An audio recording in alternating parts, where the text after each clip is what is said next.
Even though this trial is pretty salacious, it's about an affair, a cover up, National Enquirer, the fundamental crimes that are being alleged are accounting crimes. They're the falsification of business records.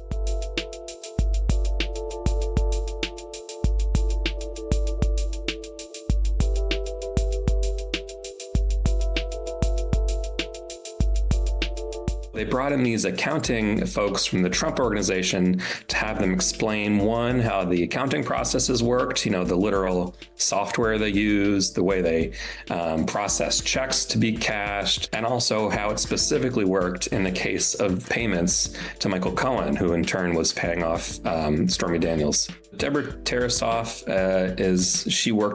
she's still working for the Trump organization, and she's been there for a long time.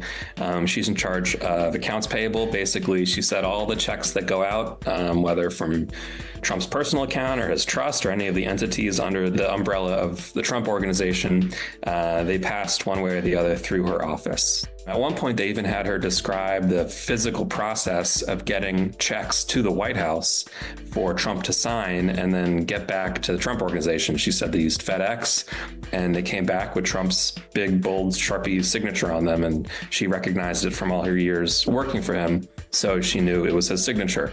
So basically, putting the tiny little details together like that in order to show to the jury Trump knew about these payments, he was personally responsible for them, and that they were categorized in the Trump organization's accounting system as legal payments for Michael Cohen, even though prosecutors allege they were hush money payments for Stormy Daniels.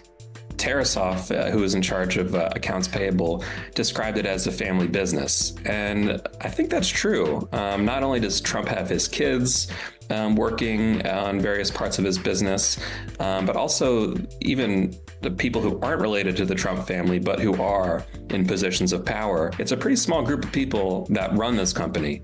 And so prosecutors, it seemed like they were trying to show the jury things that happen at the top of the Trump organization. A lot of the time they happen with Donald Trump's specific knowledge. And so the defense will try to say, well, Trump didn't know about how these checks were being categorized. He didn't know that they were being miscategorized, which is the crime alleged here. And prosecutors are trying to show, listen, this is basically a family business, even though it has all this pomp and circumstance and the Trump celebrity.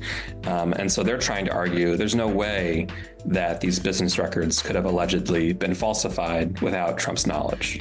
What we've seen from the Trump defense is an effort to distance him from all of this, to say, well, he wasn't involved with writing specific checks. He didn't categorize the payments this way or that way. He talked with a lot of his business relationships, the way he talked about these payments to Michael Cohen.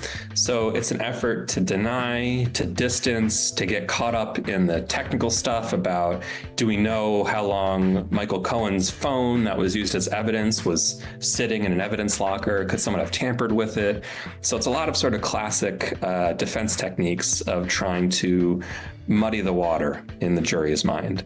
And so the question for prosecutors and the question for this jury is, how clear is the connection between these alleged falsified business records and Donald Trump's specific knowledge and intent? And so that's what we're going to have to see for the remaining few weeks of this trial.